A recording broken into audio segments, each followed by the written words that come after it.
ওই সময়টা ছিল একদম ইমার্জেন্সি এবং এত বেশি পানি ছিল যে আসলে ল্যান্ড করার মতো কোনো প্লেস ছিল না। পাইলট হতে চায় যারা, তাদের জন্য আসলে এই এই জাস্ট সামান্য মোটর স্কিলটা থাকতে হবে এবং এর লেভেল অফ নলেজ। স্বাগত জানাচ্ছি আজকে আমাদের ওহে পৃথিবীর চতুর্থ এপিসোডে। আজকে আমাদের টপিক হচ্ছে এভিয়েশন, পাইলটিং ক্যারিয়ার। আমরা ছোটোবেলায় অনেকেই কিন্তু স্বপ্ন দেখতাম যে আমি পাইলট হব, আমি ইঞ্জিনিয়ার হব, আমি ডাক্তার হব। তো সেই ধরনের একজন ক্যারিয়ার নিয়েই আমরা আজকে আলাপ করব। আমার সাথে আছে ইঞ্জিনিয়ার রাব্বি ভাই এবং আমি মোহাম্মদ নাজমুল হুদা। আজকে আমাদের সাথে আছেন ক্যাপ্টেন নাফিস ভাই। তো নাফিস ভাই, আপনাকে স্বাগতম আমাদের পডকাস্টে। অ্যাভিয়েশন ক্যারিয়ারটা আসলে কেমন? মানে আমরা তো যে বাইরে থেকে মনে করি যে পাইলটের ক্যারিয়ার খুবই এক্সাইটিং একটা ক্যারিয়ার। তো আপনার কাছ থেকে একটু জানতে চাই। ধন্যবাদ নাজমুল ভাই এবং আমার বন্ধু রাব্বিকে আমাকে এখানে ইনভাইট করার জন্য। আমার কাছে যেটা মনে হয় যে ক্যারিয়ারটা এক্সাইটিং লাগে মানুষের কাছে দুইটা কারণে। তো একটা হলো ক্যারিয়ারটা যদি অ্যাচিভ করা একটু টাফ হয়, যেটা সবাই অ্যাচিভ করতে পারে না, এটা একটা কজ। আরেকটা হতে পারে যে ক্যারিয়ারের যে মানুষজন আছে এরা যদি সমাজে খুব বেশি একটা অ্যাভেলেবেল না থাকে। এই দুইটার কম্বিনেশনই আসলে এভিয়েশনের এই পার্টটাতে, স্পেশালি পাইলটিং যে পার্টটা আছে এইটাতে আর কি দেখা যায় যে পাইলটের সংখ্যাও কম, আবার এই পাইলটরা দেখা যায় যে সোসাইটির সব জায়গায় অ্যাভেলেবেল থাকে না, যার কারণে এটা একটু ক্যারিয়ার হিসেবে একটু একটু এক্সাইটিং মনে হয়। আর ছোটবেলায় আমরা যখন খেলাধুলা করতাম আকাশ দিয়ে, যখন প্লেন যেত, আমি নিজেও তখন বলতাম যে আমি পাইলট হব, নট নোয়িং যে আমি ভবিষ্যতে কি হচ্ছি। কিন্তু এটা আসলে আমার নিজেরও, আমি বলতাম, আমার মনে আছে যে আমি বলতাম যে পাইলট হব। যদিও ক্যারিয়ারটা ওই দিক দিয়ে যায়নি, অন্যভাবে আমি পাইলট হয়েছি। প্রথমে মিলিটারি পাইলট, এরপর কমার্শিয়াল পাইলট। তাহলে আপনি যে মিলিটারি ক্যারিয়ার থেকে আসলে সিভিলিয়ান ক্যারিয়ারে আসছেন। আচ্ছা, তো এই এই জার্নিটা আসলে কেমন? কোয়েশ্চেনটা আমি আমি আপনাকে যদি একটু হেল্প করি যে পাইলটের ক্যারিয়ারটা কিভাবে হতে পারে বাংলাদেশে। জি। আমাদের দেশে পাইলটের ক্যারিয়ার দুই ভাবে বিল্ড আপ হয়। আমি নিজে মিলিটারি থেকে এসেছি, সো এটা আগে বলি। আমাদের মিলিটারি যেটা এয়ারফোর্স যেটা আছে, এটা এটা বড় একটা অর্গানাইজেশন, যেটা থেকে আমাদের একটা ভালো অ্যামাউন্ট অফ পাইলট আসে। আর তাছাড়া আর্মি এবং নেভিতেও কিছু পাইলট আছে। তো এর জন্য এটা যেভাবে কমিশন অফিসার হয়, যে আফটার এইচএসসি সামরিক বাহিনীতে যাওয়ার জন্য যে আইসিএসবি তে অ্যাপিয়ার করা লাগে, তো ওইভাবেই আইসিএসবি তে অ্যাপিয়ার করা লাগে বিমান বাহিনী। কিন্তু এটা আগে থেকে বলে দিতে হয় যে I want to join in general duties pilot, আমরা যেটাকে জিডি পাইলট বলি। আইএসএসবির মাধ্যমে এটা সিলেক্টেড হয় এবং হওয়ার পর এই তারা বাংলাদেশ এয়ারফোর্স একাডেমি আছে যশোরে ওখানে তারা ট্রেনিং করে। ট্রেনিংটা আমরা যখন ছিলাম তখন 2 বছরের ট্রেনিং হতো, এখন এটা 3 বছরের হয়েছে এবং সাথে সাথে গ্রাজুয়েশন হয়। এরোনটিক্স এর উপর একটা অনার্স করা হয়, যেটা বাংলাদেশ ইউনিভার্সিটি অফ প্রফেশনালস এর আন্ডারে, এবং সাথে ফ্লাইংটা চলতে থাকে।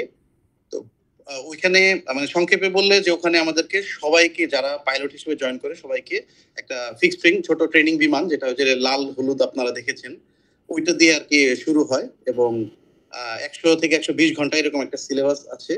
ওটা শেষ করলে আপনার মানে পাইলট হিসেবে প্রথম ধাপটা শেষ হয়। এরপরে ওখান থেকে আপনার সামরিক বাহিনীতে কেউ ফাইটার পাইলট হয়, কেউ পরিবহন যে বিমান ট্রান্সপোর্ট সেগুলোতে যায়, কেউ কেউ হেলিকপ্টার পাইলট হয়। এটা ডিপেন্ড করে সামরিক বাহিনীর চাহিদা এবং ওই পাইলট যারা হচ্ছে তাদের নিজেদের মধ্যে কার কোন দিকে ক্যাপাবিলিটিটা বেশি, ওইটার উপর সিলেক্ট করে তাদেরকে ডিভাইড করা হয়। তো আমার ক্ষেত্রে যেটা এরকমই হয়েছে, আমি জয়েন করার পর আমি এভাবে ট্রেনিং শেষ করি, আমি হেলিকপ্টারে মেইনলি যাই এবং হেলিকপ্টারে গিয়ে তারপরে আমি আমার হেলিকপ্টার ক্যারিয়ারটা ওখানে বিল্ড আপ করি। এরপরে মাঝখানে আমি আবার ফ্লাইং ইনস্ট্রাক্টর ছিলাম ওখানে। সো পরবর্তীতে আমি নিজে ইনস্ট্রাক্টর হয়েছি, আমার স্টুডেন্ট পাইলট ছিল, আমি অনেককে ফ্লাইং শিখিয়েছি। তো এটা একটা ক্যারিয়ার। আর আরেকটা ক্যারিয়ার হলো যে সিভিলে যারা থাকে তারা কিভাবে করতে পারে।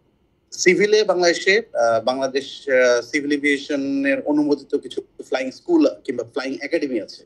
তো এই ফ্লাইং একাডেমিতে সেম 3 ধরনের লাইসেন্স আছে আর কি।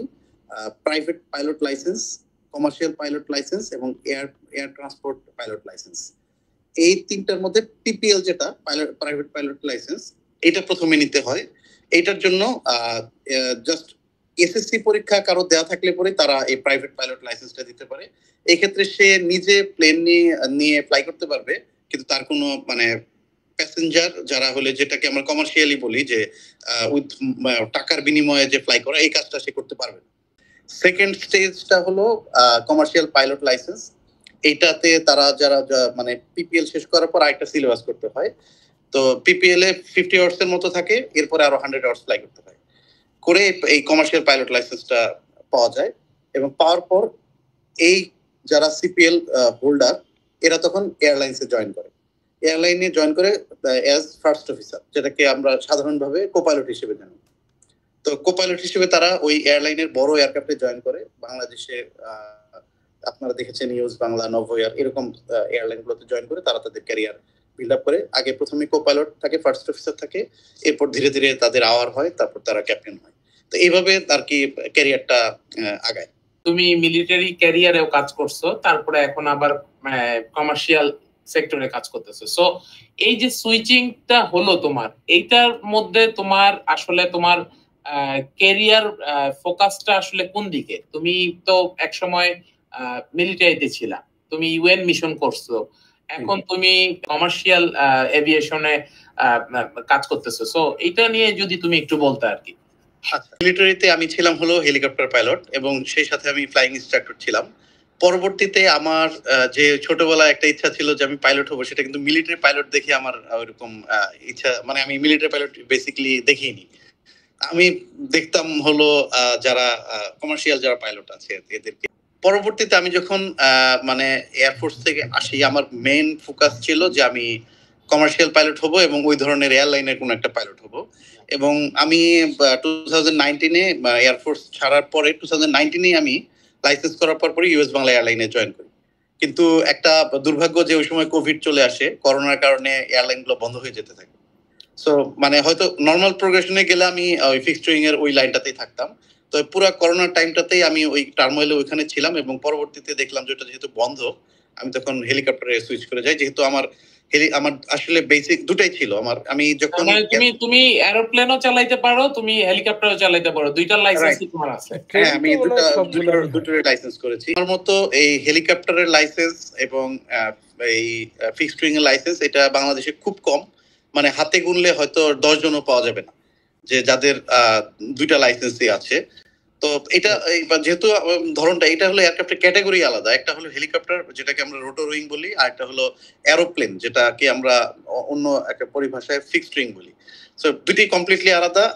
আগে যে নিয়মটা ছিল যে আমাদের আগে লাইসেন্স একটা সারেন্ডার করে একটা নেওয়া লাগতো, বাট এই মোমেন্টে বাংলাদেশের রেগুলেশনস অনুসারে আমরা দুইটা লাইসেন্সই হোল্ড করতে পারি, বাট এট এ টাইম একই দিনে আমরা হয়তো দুইটা এক্সারসাইজ করতে পারবো না।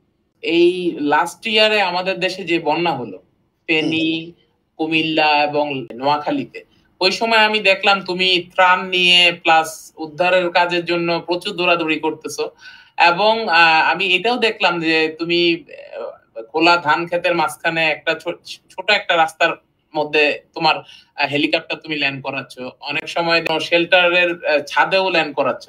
তো তোমাদের তো অবশ্যই এইগুলোর কোনো একটা প্রটোকল থাকে, বা ইন জেনারেলি আমরা যেটা বুঝি যে একটা হেলিকপ্টার ল্যান্ড করতে হলে একটা হেলিপ্যাড লাগে, কিন্তু ওই জায়গাতে তুমি ইমার্জেন্সি কনটেক্সটে এই কাজগুলো করেছো। আসলে এটার ব্যাকগ্রাউন্ডে কি ছিল? খুবই ভালো একটা কোশ্চেন, কারণ আমাদের হেলিকপ্টার আসলে ল্যান্ড করার জন্য হেলিপ্যাড লাগে, এবং এই হেলিপ্যাডের যে ডাইমেনশন, যে মাপঝোঁক, এটা আসলে ইন্টারন্যাশনাল সিভিল এভিয়েশন অথরিটি থেকে দেয়া আছে। আমাদের দেশের সিভিল এভিয়েশন ওটাকেই ফলো করে, যেটা ইন্টারন্যাশনালি ফলো করা হয়। তো আমরা আমাদের রেগুলার ডে টু ডে অপারেশনে কিন্তু এই ধরনের ফ্লাই কিংবা এই ধরনের ল্যান্ডিং আমরা করি না। কিন্তু ওই সময়টা ছিল একদম ইমার্জেন্সি, এবং এত বেশি পানি ছিল যে আসলে ল্যান্ড করার মতো কোনো প্লেস ছিল না। তো সেই ক্ষেত্রে সিভিল এভিয়েশন মানে সেফটি প্রটোকল গুলোকে মেনটেন করে সিভিল এভিয়েশন কিছু ওয়েভার দিয়েছিল। যেমন আমরা ছাদে নরমালি আমরা ল্যান্ডিং করি না, ল্যান্ডিংটা অ্যাভয়েড করি, কিন্তু ওই মুভমেন্টের জন্য ছাদে ল্যান্ডিংটা তারা এলাও করেছিল, এবং তার জন্য তারা কিছু বাইন্ডিংস দিয়ে দিয়েছিল যে এই হলে পরে আমরা ছাদে ল্যান্ড করতে পারবো। তার মানে ইমার্জেন্সি সিচুয়েশনে আর কি, এটা পিওরলি একটা ইমার্জেন্সি সিচুয়েশন এবং একটা ওয়ান টাইম ক্লিয়ারেন্স এর মতো ছিল, যেটা আবার এখন কিন্তু আমি ইচ্ছা করলে পরে আবার ওই ধরনের ল্যান্ডিং এ আমি যেতে পারবো না। এক হলো সেফটিটাও আসলে একটু কম্প্রোমাইজ হতে পারে, আর সেকেন্ড হলো আমাদের রেগুলেশনস এও আমাদের একটু বাধা আছে আর কি।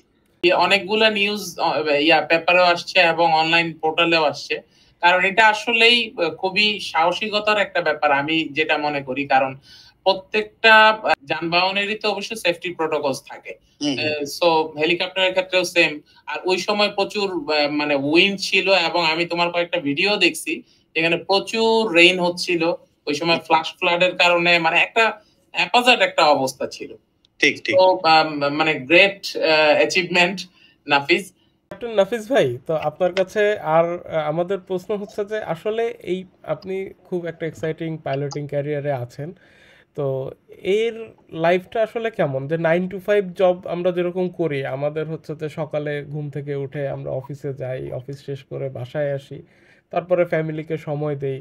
তো আপনার লাইফটা আসলে কীরকম? মানে আপনার কি ওয়ার্ক লাইফ ব্যালেন্সে কোনো চ্যালেঞ্জ হয় কি না, বা হয়তো টাইমিংয়ের কোনো ইস্যু আছে কি না, এই বিষয়টা একটু জানতে চাই। আচ্ছা ভাই, এই কোয়েশ্চেনটাকে আমি মানে দুইটা ভাগে ভাগ করি আসলে। একটা হলো আমি যেহেতু হেলিকপ্টার পাইলট, আমি এটার অ্যান্সারও করব, আবার কমার্শিয়াল, আমি যেহেতু কিছুদিনের জন্য কমার্শিয়াল এরোপ্লেনে ছিলাম, আমি ওইটাকেও কিছুটা এক্সপ্লেন করব। আচ্ছা, হেলিকপ্টার আমাদের যে ফ্লাইং গুলো আছে এগুলো সব হলো নন শিডিউলড ফ্লাইং। দ্যাট মিনস মানে আমাদের শিডিউল করা থাকে না যে আমি প্রতিদিন সকাল 9টার সময় ফ্লাইট হবে। এটা যেটা আপনারা দেখেছেন যে ঢাকা চিটাগাং এর যে ফ্লাইট গুলো একই টাইমে হয়, সৈয়দপুরের ফ্লাইট একই টাইমে হয়, ইটস নট লাইক দ্যাট।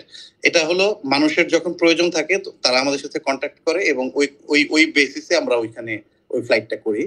তো যার কারণে আমাদের এইটা এই মানে সব সময়ের জন্য এনগেজ থাকতে হয় এমন না। সো আমাদের এই জন্য আমরা যেটা করি যে আমাদের ফ্লাইট আসলে আমরা অফিসে এসে ফ্লাইটটা করে আবার বাসায় যেতে পারি। আর অফিসে যদি এমনিতে কোনো কাজ থাকে সেক্ষেত্রে আমরা অফিসে সকালে হয়তো যখন অফিস টাইম হয়তো 9টা-10টার দিকে গেলাম, অন্যান্য যদি কোনো অফিসিয়াল কাজ থাকে করে আবার চলে আসি। যদি ফ্লাইট না থাকে, আর ফ্লাইট থাকলে ইন বিটুইন ফ্লাইট করে চলে আসি। আবার এমন হয়েছে যে ফ্লাইটের ল্যান্ডিং একদম মাগরিব নামাজের সময় হচ্ছে, ওই সময় আমরা ব্যাক করি। একটা সুবিধা আমার জন্য ওয়ার্ক লাইফ ব্যালেন্সের কথা যেহেতু এসেছে, আমাদের হেলিকপ্টার বাংলাদেশে যে হেলিকপ্টার গুলো ফ্লাইং করি আমরা, এগুলোর মধ্যে বেশিরভাগই শুধুমাত্র ডে ফ্লাইং এর জন্য আমাদের পারমিশন দেওয়া আছে। নাইট ফ্লাইং এর পারমিশন গুলোর জন্য ডুয়েল ইঞ্জিন লাগে, দুটো ইঞ্জিনওয়ালা হেলিকপ্টার লাগে, যেটা আমাদের কমার্শিয়াল সেক্টরে খুব কম কোম্পানির আছে আর কি। আমাদের এখানে টোটাল 10টা কোম্পানি আছে, এর মধ্যে দেখা যাবে হাতে গোনা একটা কি দুইটা কোম্পানির এরকম দুইটা ডুয়েল ইঞ্জিনের হেলিকপ্টার আছে। ইভেন থাকার পরেও আরো কিছু রুলস রেগুলেশনস আছে, যার কারণে দেখা যায় যে রাতে ফ্লাইংটা আমাদের সিভিল হেলিকপ্টার খুব একটা করা হয় না। মিলিটারির ক্ষেত্রে সেটা ভিন্ন। আচ্ছা, এখন সেকেন্ড পার্টে আমি আসি হলো যে কমার্শিয়াল এরোপ্লেন যেগুলো, এখন এরোপ্লেনটাকে দুইটা ভাগে ভাগ করা হয়, একটা হলো ডোমেস্টিক, একটা হলো ইন্টারন্যাশনাল। এখন ডোমেস্টিকের যারা পাইলট তারা তো বাংলাদেশের ভেতরে ইন্টারনাল ফ্লাই করে, তাদের জন্য ওয়ার্ক লাইফ ব্যালেন্সটা একটু ইজিয়ার, বিকজ তারা সাধারণত ফ্লাইট সকালবেলা শুরু হয় এবং রাত্রে দেখা যায় যে 9টা-10টা, খুব বেশি হলে 11টা, এত রাতে যায় না। রাত দেখা যায় যে 8-9টার মধ্যেই শেষ হয়ে যায়। সেক্ষেত্রে আমার মতোই হেলিকপ্টার পাইলটদের মতোই এই সন্ধ্যায় মাগরিবের মতোই শেষ হয়ে যাওয়ার মতো তারা বাসায় চলে যেতে পারে। আর ফ্লাইটের ইন্টেন্সিটি তাদের জন্য আমাদের চেয়ে বেশি একটু। তারা দেখা যায় যে মাসে সিভিল এভিয়েশনের যে রেগুলেশনস আছে যে হয়তো 70 ঘন্টা কিংবা 80 ঘন্টা কিংবা 90 ঘন্টা ফ্লাই করে, দিনে দেখা যায় যে 4টা থেকে 6টা সেক্টর ফ্লাই করে। তারা সেক্টর বলতে বোঝায় যে ঢাকা থেকে চিটাগাং এটা একটা সেক্টর, এইভাবে হয় 4টা না হলে 6টা সেক্টর ফ্লাই করে।